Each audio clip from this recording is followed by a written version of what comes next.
오늘은 사무엘하 7장 말씀을 함께 묵상하고자 합니다. 우리 같이 잠깐 기도하시겠습니다. 하나님 아버지, 주님은 화려한 음악보다 뜻없는 열정보다 마음의 중심을 원하신다는 찬양의 고백을 해봅니다. 마음의 중심. 오늘 우리가 사무엘하 7장을 나누면서 다윗의 마음이었습니다. 하나님의 처소를 생각하며 하나님을 더 모시고 싶었던 그 다윗의 마음을 우리가 함께 나누려고 합니다. 오늘 우리의 마음의 중심은 어디에 가 있습니까? 오늘 묵상을 통하여 하나님을 더욱더 깊이 만나게 하여 주시옵소서. 감사드리며 예수님의 이름으로 기도합니다. 아멘. 오늘은 사무엘하 7장의 말씀을 이제 함께 읽었는데요. 말씀을 함께 여러분과 나누고자 합니다. 근데 너무나 유명한 내용이죠. 그래서 사실은 저도 이 말씀을 쭉 보면서 묵상하면서 물론 전체 내용이 중요하지만 사실은 처음에 그 다윗의 고백이 참 중요하다는 생각을 해봤습니다. 그래서 오늘은 현대화 성경으로 우리가 이미 이제 본문을 같이 들었지만은 현대화 성경을 좀 천천히 읽으면서 다윗의 좀 마음을 같이 여러분과 나누는 그런 시간을 가져보고자 합니다. 현대화 성경으로 제가 사무엘하 7장 1절, 2절 한번 읽어보겠습니다. 이제 다윗 왕은 여호와께서 사방에 있는 모든 원수들로부터 그를 지켜주셨기 때문에 자기의 왕궁에서 편하게 살아갔다. 그러던 어느 날 왕은 자기만 좋은 집에서 살게 된 것을 송구스럽게 생각하고 예언자 나단에게 이와 같이 상의하였다. 나는 이렇게 송백으로 지은 왕국에서 호화롭게 살고 있는데 하나님의 법궤는 아직도 천막 안에 있습니다. 이렇게 해서 되겠습니까? 이게 7장의 이야기입니다. 그렇습니다. 다윗의 마음에 하나님의 법궤, 사실 하나님의 임재를 상징하는 너무나 소중한 사실 상징적인 의미가 있는 것이잖아요. 이 법궤라는 게. 지난번에 우리가 우사 이야기도 나눴지만은 하나님이 그 법궤에 손을 댔다가 우사가 바로 죽게 되는 굉장히 어떻게 보면 엄숙하고 근엄한 또 하나님의 거룩함을 드러내기도 했던 법궤인데요. 다윗이 왕이 되고 이제 다윗성을 짓고 법궤도 이제 들여왔습니다. 그런데 다윗이 그렇게 호화로운 어떻게 보면 정말 왕으로서의 최고의 기쁨과 영화를 누리는 삶을 살고 있을 때 다윗의 마음속에 어느 날 들었던 생각이죠. 바로 그것은 자기가 이렇게 호화롭게 살고 있는데 하나님의 법궤는 아직도 천막에 있습니다. 장막 안에 있습니다. 이러면서 안타까워하는 그런 내용으로 오늘 7장이 시작을 합니다. 물론 이 내용은 여기에 대한 이제 하나님의 말씀과 그리고 그 축복, 다윗에게 하나님이 축복을 내려주시는 내용이죠. 그리고 다윗이 이제 하나님께 또 감사함으로 기도하는 그런 내용으로 이루어져 있습니다. 근데 중요한 거는 우리가 이런 다윗의 마음을 생각을 하면서 물론 누구나 또 그렇게 생각할 수 있을 것 같아요. 그렇죠? 어떻게 보면 우리가 이 모습을 다윗이 정말로 너무 순수하고 하나님에 대한 아주 뜨거운 그런 열정과 사랑이 있어서 이런 고백을 했다라고도 볼 수 있지만 또 뭐 어떻게 보면 신앙인들이라면 한 번쯤은 또 이런 생각을 할 수 있지 않을까. 내가 정말 왕이 돼서 최고의 그런 풍족한 삶을 살 때 하나님을 상징하는 법궤가 자기가 생각했을 때는 너무 초라하게 느껴지면 조금 더 뭔가 개선을 해야 되지 않을까라는 그런 생각을 할 수 있겠죠. 이때 이제 나단 선지자가 이런 말을 합니다. 3절에 보면 무슨 일이든지 임금님께서 계획하신 대로 하십시오. 여호와께서 임금님을 도와주실 것입니다. 현대어입니다. 그리고 나서 하나님이 나단에게 나타나세요. 그러면서 이런 말씀을 하시는데 7장 5절 보시면 너는 나의 종 다윗을 찾아가서 이 말을 전하여라. 온 세상의 주인인 여호와가 내게 말한다. 너는 내가 거주할 성전을 지으려고 하느냐? 나는 이스라엘 백성을 애굽에서 해방시킨 날로부터 이제까지 한 번도 어떤 집에서 산 적이 없다. 나는 언제나 천막 안에서 살면서 너희와 함께 이리저리 옮겨 다녔다. 나는 그동안 수많은 사사와 영도자들을 내세워 내 백성 이스라엘을 양떼처럼 돌보게 하였으나 그들 중에서 어느 누구에게도 왜 나를 위하여 성백으로 집을 지어주지 않느냐고 꾸짖은 일은 없다. 그러므로 나다나 너는 이제 내 종 다윗에게 이와 같이 말하여라. 온 세상의 주인인 여호와가 내게 말한다. 내가 너를 양치는 초원에서 데려다가 내 백성을 다스리는 통치자로 세워 놓았다. 여기서 이제 축복을 하시는데요. 대표로 한번 구절을 읽어드리면 나는 언제나 내 편이 되어서 내가 무슨 일을 하든지 그 일이 잘 되게 도와주었고 너를 미워하던 모든 원수와 대적들 또한 모두 제거해 주었다. 나는 이미 이렇게 너를 유명하게 키워주었으나 앞으로도 계속 너를 도와주어 내가 세상에서 영원히 위대한 사람들 중에 하나가 되게 하겠다. 이런 이제 축복을 쭉 말씀을 하십니다. 그러니까 어떤 의미에서 보면은 하나님이 다윗을 굉장히 기특하게 여겼다고도 볼 수 있겠죠. 그러나 또 한편으로는 하나님이 물론 법궤가 이제 하나님의 상징이기는 하지만 사실 진짜 하나님은 아니잖아요. 어떤 물건도 하나님을 대신할 수 있는 건 없죠. 그게 십계명이었잖아요. 그렇죠? 이 세상에 어떤 물건도 그 자체가 하나님을 대신할 수는 없는 거예요. 상징적 의미를 나타낼 수는 있겠지만은 그런 의미에서 하나님을 어떤 처소에 모신다는 것도 사실은 하나님이 봤을 때는 유치한 이야기일 수도 있습니다. 그럼에도 불구하고 또 다윗의 이런 마음을 하나님이 또 지금 현대화 성경을 읽은 것을 통해서는 또 하나님께서 그 마음을 굉장히 기쁘게 받아주시는 그런 모습으로도 보이죠. 여러분들은 어떠십니까? 여러분들에 대해서 누군가 굉장히 여러분들을 귀하게 여겨주고 여러분들을 굉장히 아껴주고 여러분들을 소중히 여겨주는 사람이 있으면 당연히 그 사람을 미워하고 싫어할 이유가 없겠죠. 그 사람에 대해서 잘 되기를 바라고 축복을 하고 늘 하나님이 함께 하시기를 바라는 마음이겠죠. 어쨌든 간에 이런 다윗의 마음이 사실 이제 발단이 돼서 드디어 이제 이스라엘의 성전이 세워지는 이제 시작이 되는 거잖아요. 물론 다윗의 때에 그거를 완성하는 건 아닙니다. 하나님은 다윗이 아니라 다윗의 아들 솔로몬 왕을 통해서 이제 성전을 건축하게 하시는데 중요한 사실은 오늘 이 7장의 본문에 우리가 이 생각을 할 필요가 있어요. 단순히 다윗이 법궤가 놓여 있는 곳이 이렇게 천막으로 덮여 있는 것에 대한 휘장으로 덮여 있는 것에 대한 이제 안타까움에서 이런 고백을 한 것도 있지만 또 다른 의미에서는 이게 이제 신약의 관점에서 보면은 예수님께서 자신을 뭐라고 하십니까? 이 성전, 당시에 그 예수님이 예루살렘 성전을 보시면서 이 성전을 헐라 내가 사흘 만에 일으키리라 라고 말씀을 하시면서 당신 자신이 이제 성전임을 또 말씀을 하셨죠. 내 육체를 헐어라, 성전을 헐어라. 그게 이제 자신을 의미하는 거였어요.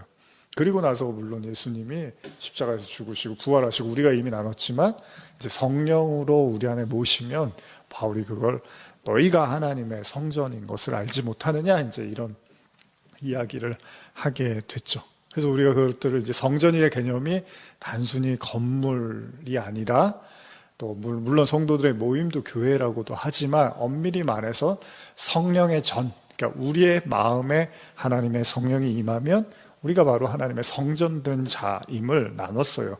그런 관점에서 본다면 다윗 왕이요 이제 진짜 왕이 되고 그 모든 시련과 고통과 어려움을 다 통과해서 이제 정말 왕이 되고 나니까 이제 법궤가 자신이 거하는 화려한 그런 곳이 아닌 천막 안에 이렇게 놓여 있는 걸 보면서 안타까워하는 이런 다윗의 고민 마음 안에는 사실은 제가 봤을 때는 이 부분을 묵상을 하면서 이제 하나님이 물론 다윗이 하나님을 걱정해주고 하나님에 대해서 안타까워하고 이런 것처럼 보일 수도 있지만 이제 다윗이 하나님과 더욱더 이제 가까워지는 하나가 되어져 가는 모습에서 이 내용을 살펴볼 수 있다는 것입니다. 왜냐하면 물론 법궤가 하나님의 임재를 상징하기도 하지만 이제 나중에 건축이 될 그 성전도 사실은 하나님의 임재라는 거죠. 그러니까 하나님의 임재의 처소를 나타내는 거잖아요. 근데 이제 그게 신약에 가서는 바로 우리가 된단 말이에요. 그 하나님의 임재의 처소가 우리가 되고, 그래서 하나님이 우리를 이렇게 세워간다. 에베소서의 말씀을 보면 우리를 이렇게 교회를 세워간다. 그게 뭐 교회를 개척하고 사람들이 모여서 교회가 되고 건물을 얻고 그런 것으로만 생각할 수 있지만, 그게 아니라 궁극적으로는 우리 안에서 이제 그 일들이 일어난다는 거잖아요. 그러니까 이 어떻게 보면 이제 이 출발점, 이 성전의 출발점으로서 이제 다윗이 이런 이제 고백을 하게 되었다는 겁니다.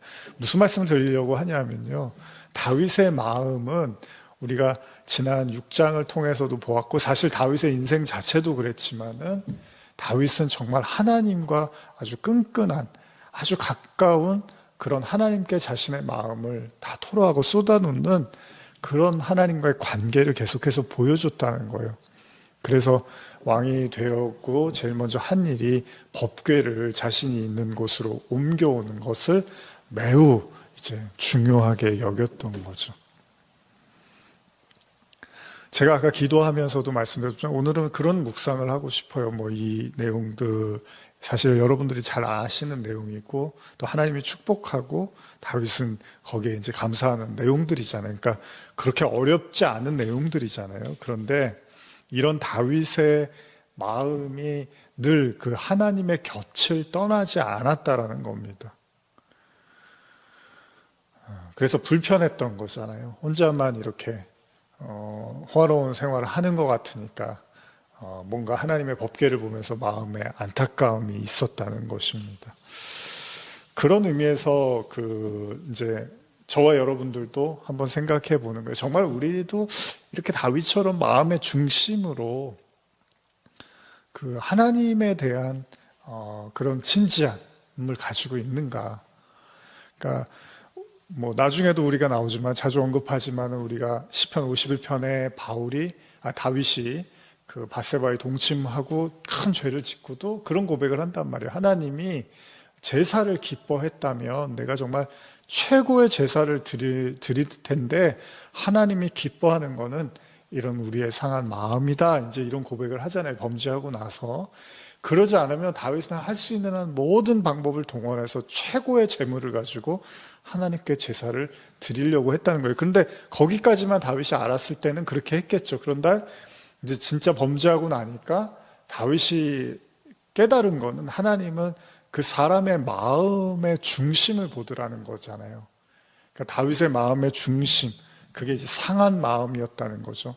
하나님이 내 이런 정말 내가 하나님 앞에서 정말 범죄하고서 정말 처절하게 아파하고 힘들어하는 이 마음을 주님이 오히려 기뻐 받으시는구나라는 그 중심을 알게 되는 거죠. 그런 것처럼 여러분과 저도요, 오늘 7장을 묵상하면서 그런 생각을 해봅니다. 그러니까 진짜 마음의 중심이 어디 있는가? 물론 이게 여러분도 마음의 중심을 하나님께 두셔야 됩니다. 뭐 그런 얘기겠죠, 결과적으로는.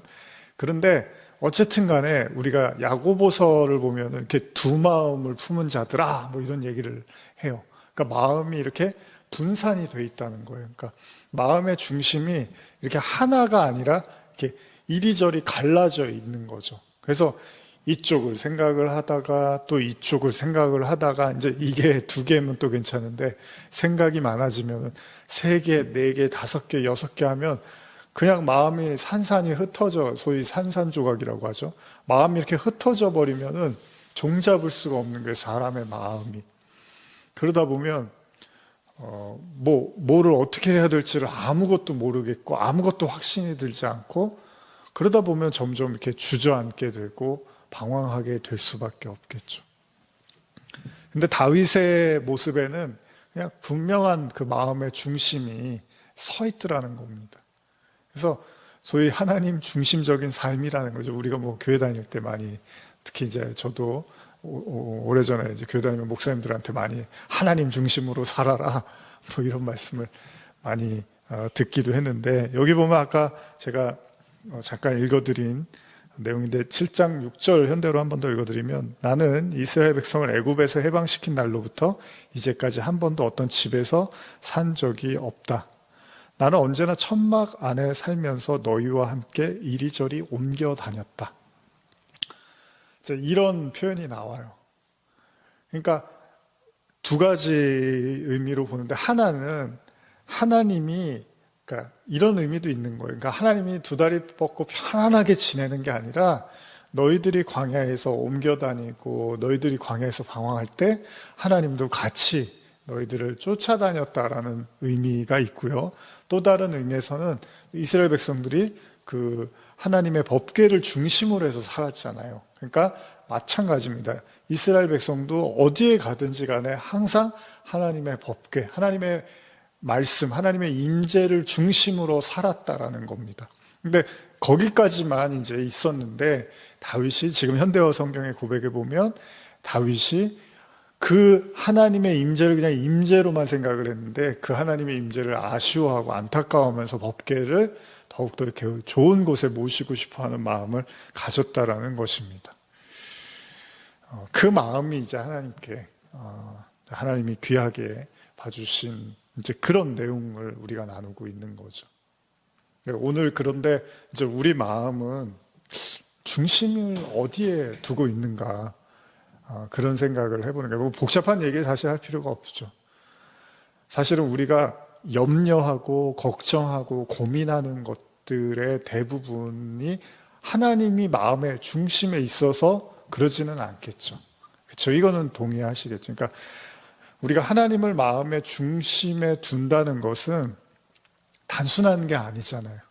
그러니까 여기에는 하나님에 대한 그 온전한 고백이 있어야 되는 거잖아요. 그러니까 모든 것을 하나님께 맡기고 모든 것이 하나님이 인도하시고 또 모든 것을 하나님이 책임지시고 이런 어떤 하나님에 대한 그 고백이 있을 때 이제 마음의 중심으로 모시는 거죠. 근데 하나님을 마음의 중심에 모시지 못한다는 것은 사실은 그러니까 하나님이 계시긴 하지만 하나님이 도와주시긴 하실 거지만 하나님이 인도해 주시긴 할 거지만 그러나 내가 불안하고 두렵고 그런 걱정스러운 마음들이 앞선다는 거잖아요. 그렇게 되는 이유는 뭐죠? 하나님이 도와주시긴 해도 하나님이 함께 해주시긴 해도 인도해 주시긴 해도 내가 만족스러울 만큼은 아닐 거야라는 생각을 하는 거죠. 그러니까 내가 원하고 바라고 만족스러운 방향으로는 끌고 가시지 않을 것이라면 그 하나님이 나에게 많은 도움을 준다 하더라도 사실은 나는 여전히 걱정스럽고 염려할 수밖에 없다라는 겁니다. 마음의 중심이라는 건 그렇다는 거예요. 그러니까 마음의 중심이라는 거는 다윗이 아까 고백한 것처럼 시편에서 하나님 제가 주님이 원하는 게 제사인 줄 알았는데 주님이 제사가 아니라 상한 마음이었네요. 근데 그것도 이제 마음이 상해 보니까 이제 알게 된 거죠. 그러니까 어떻게 해요? 그러면 이 제사가 중요한 게 아니라 내가 진짜 마음의 중심으로 하나님을 정말 간절히 부르짖고 찾고 하나님과 교제하는 거 하나님은 이걸 너무나 원하셨던 거네요 라고 그 중심, 내 마음이 중요한 대로 가게 돼 있다는 거죠. 그렇죠? 사람은 자기가 중요하고 자기가 맞다고 생각하고 옳다고 생각하는 쪽으로 가게 되는 거잖아요. 그래서 사사기 보면 그 사람들이 다 자기 소견대로 살았다라고 하는 게 자기가 봤을 때 맞고 옳고 그런 쪽으로 가게 돼 있다는 거잖아요. 그러면 다윗은 마음의 중심이 하나님께 있다 보니까 하나님이 이렇게 뭘 중요하게 여기는구나, 하나님이 뭐를 말씀하시려고 하는구나, 이거를 굉장히 다윗은 중요하게 생각했던 거죠. 그래서 우리가 이미 나눴지만 묵상했지만 사무엘하의 앞의 내용들 보면 수시로 다윗이 하나님께 묻고 이런 것들이 반복해서 나오는 거죠. 그러니까 사실은 성도들의 가장 그 주된 관심사는 하나님이 무엇을 원하시고 말씀하시는가에 대해서 계속해서 초점을 맞추고 사는 거죠. 근데 그게 되지 않으면 이제 마음이 사분오열되고 분산이 되고 이리저리 소위 좌나 우로나 치우치게 된다는 것입니다. 사실은 결국 성전도 물론 다윗의 이런 마음도 아름답지만 하나님께서 결국 이것을 통해서 또 성전을 만들어 가시는 거죠. 여러분들이 이거를 다윗이 하나님의 그 처소를 걱정해서 하나님이 다윗에게 성전 만드는 걸 허락하시고 솔로몬을 통해서 완성하셨구나 라고 보셔도 돼요. 그런데 마찬가지입니다. 신약에 와서 우리의 마음이 하나님의 처소라고 하잖아요. 그건 동일한 마음일 거라는 거예요. 그러니까 다윗이 하나님에 대해서 그 간절했던 갈망이 결국 성전으로 이어지듯이 여러분과 저도 우리가 지금 하나님이 성전을 막 화려하게 짓고 막 헌금을 많이 해서 건물을 막 대단하게 짓고 이런 걸 하나님이 원하시는 게 아니잖아요. 하나님이 이제 신약에서 분명히 말씀하셨어요. 우리의 마음이 하나님의 성전이 되라고 말씀을 하셨다면 결국 그 성전도 물론 하나님의 임재잖아요. 법궤잖아요. 하나님의 임재잖아요. 그러면 그 성전도 결국은 우리가 이렇게 다윗과 같은 내가 정말로 주님의 처소가 되기를 원해. 내가 정말로 주님과 너무 동행하고 주님이 함께하는 삶이 내게는 너무나 행복해 할 때 그 마음이 처소가 되겠죠. 나는 전혀 그런 마음이 없는데 그냥 자동으로 그렇게 되지는 않을 거 아니에요. 한 두 사람이 같이 살려면, 동거를 하려면 마음이 맞아야지 같이 사는 게 행복하잖아요. 근데 나는 하나님이 너무 불편한데 하나님이 자꾸 내 안에 임재하시려고 하면 이건 서로 불편한 거잖아요. 그러니까 하나님이 임재하더라도 결국 우리를 그렇게 하나님을 향하도록 만들고 하나님을 신뢰하도록 만들어갈 때 하나님이 우리 안에 임하시고 처소를 삼으시겠죠. 마찬가지로 그러기 위해서는 먼저 하나님에 대한 그 중심, 우리의 마음의 중심이 하나님께 놓여질 때 이러한 은혜도 우리에게 임할 수 있다는 것입니다. 사실 다윗은 이로 인해서 많은 축복을 받는데 그런데 사실은 성경에는 여러 번 나오는 내용 중에 하나가 이런 이야기가 있어요. 이사야서 66장 1절도 보면 여호와께서 이와 같이 말씀하시되 하늘은 나의 보좌요 땅은 나의 발판이니 너희가 나를 위하여 무슨 집을 지으랴 내가 안식할 처소가 어디랴 나 여호와가 말하노라 이 손이 이 모든 것을 지었으므로 그들이 생겼느니라 무릇 마음이 가난하고 심령에 통회하며 내 말을 듣고 떠는 자 그 사람은 내가 돌보려니와 이런 말씀이세요. 이게 무슨 말입니까? 똑같은 얘기예요. 아니 이게 다 하나님이 지은 건데 따로 하나님의 집을 짓겠다고 하는 게 무슨 의미가 있느냐. 내가 무슨 안식할 처소가 있냐. 하늘이 내 보좌고 땅이 나의 발판인데 그러니까 어떻게 보면 다윗의 말이 상당히 유치하다는 이야기일 수도 있어요. 하나님을. 그러나 그럼에도 불구하고 하나님이 다윗을 기뻐 받으셨던 건 보십시오. 그들이 생겼느니라 무릇 마음이 가난하고 심령에 통회하며 내 말을 듣고 떠는 그 사람은 내가 돌보려니와 이 말씀이 뒤에 붙는 거는 하나님의 진정한 처소, 그러니까 굳이 하나님이 말씀하신다면 마음이 가난한, 이게 이제 신약에서 예수님이 심령이 가난한 자로 표현했죠. 그리고 통회하며, 심령에 통회하며 애통하는 자로 말씀하셨죠. 내 말을 듣고 떠는 자. 그러니까 하나님을 두려워할 줄 아는 자. 그게 단지 무서워하는 게 아니라 경외심을 이야기하죠. 그 사람은 내가 돌본다. 그 사람과는 내가 함께한다라는 얘기잖아요.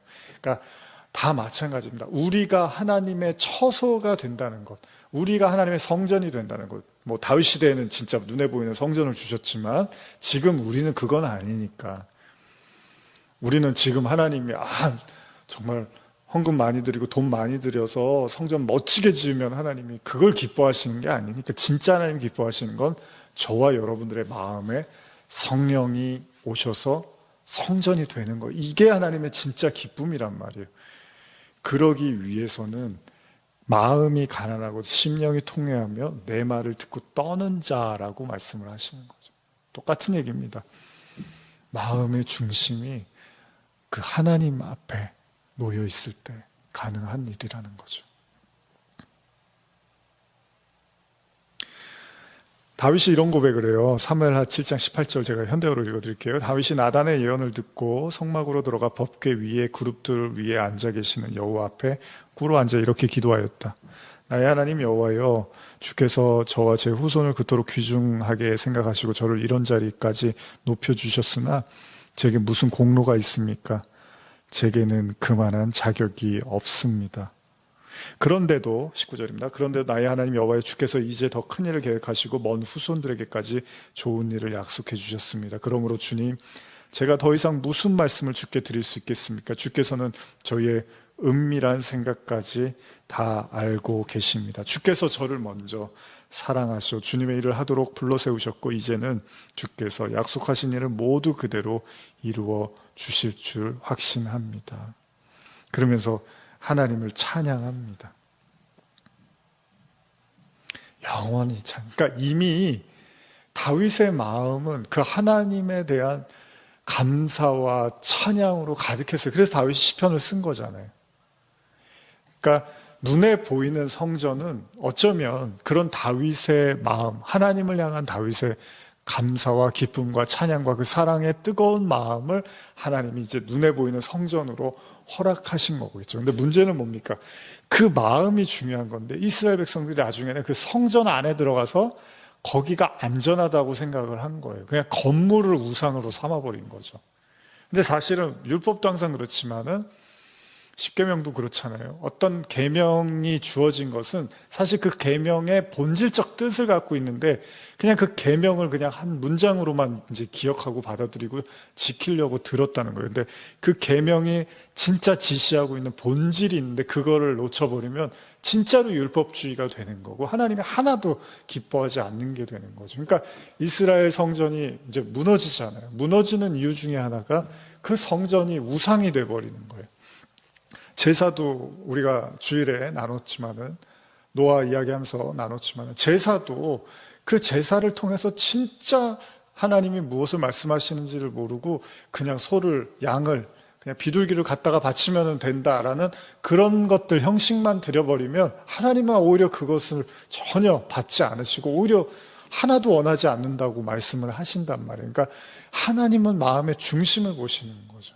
그러니까 다윗에게도 이런 성전을 허락하신 건 이미 다윗의 마음이 하나님으로 찬미로 감사로 기쁨으로 사랑과 존경으로 쌓여 있기 때문에 다윗에게 그 솔로몬을 통해서 그 일을 허락하신 것처럼 오늘 저와 여러분도 마찬가지예요.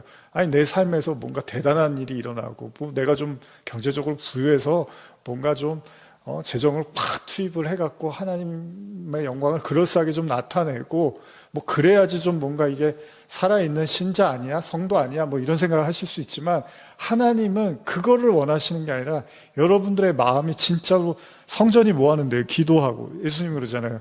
성전 정화 사건에서 그 소하고 양하고 비둘기 파는 사람들 다 쫓아내고서 뭐라 그래요? 기도하는 아버지의 집을 기도하는 집인데 여기서 왜 장사하냐고 화를 내시잖아요.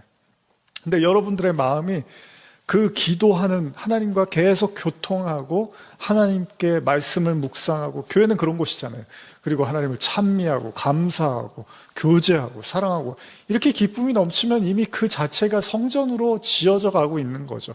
근데 예수님의 사건에서도 보듯이 장사하는 성전을 장사하는 대로 만든다는 거예요. 그러니까 내가 마음의 중심으로 하나님을 섬긴다고 사랑한다고 하지만 마음으로는 계속 이런 어떤 세상의 일들 그리고 내게 이익이 되느냐 되지 않느냐 이게 내 명성에 금이 가느냐 금이 안 가느냐 내가 사람들한테 어떻게 비춰지느냐 안 비춰지느냐 이제 이런 어떤 세상 논리와 세상의 법칙과 세상의 이야기들로만 가득 차 있으면 아무리 그 돈을 많이 들여서 뭐 헌금을 해서 대단한 뭘 하나님에서 짓는다 하더라도 하나님은 그걸 기뻐 받으시지 않는다는 거죠.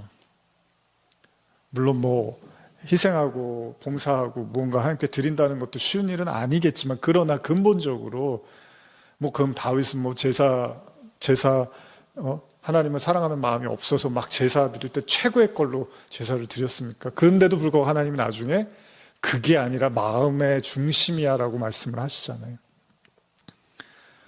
그러니까 저와 여러분들도 오늘 7장 사무엘하 7장을 보면서 사실 먼저 여러분들의 마음이 진짜 성전이 되어가고 있느냐 뭐 저희 교회도 작은 개척 교회지만은 교회는 이제 사람들이 모이는 곳이니까요.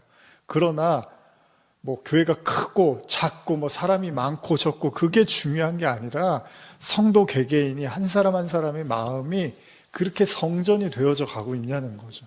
그 마음의 중심이 하나님을 향하고 있고 하나님과 교통하고 있고 찬미하고 있고 말씀을 묵상하고 있고 하나님의 말씀을 따르고 있고 하나님의 인도하심을 받으려고 하고, 그게 바로 하나님의 성전이라는 겁니다. 그럴 때 하나님이 그 사람에게 임하시고 함께 하시겠죠. 바로 그것이 영원한 하나님의 처소. 우리가 그렇게 성전된 자가 되면 이제 우리는 영원히 하나님과 동행하는 사람들이 된 거잖아요. 바로 그것이 다윗의 간절함이었습니다.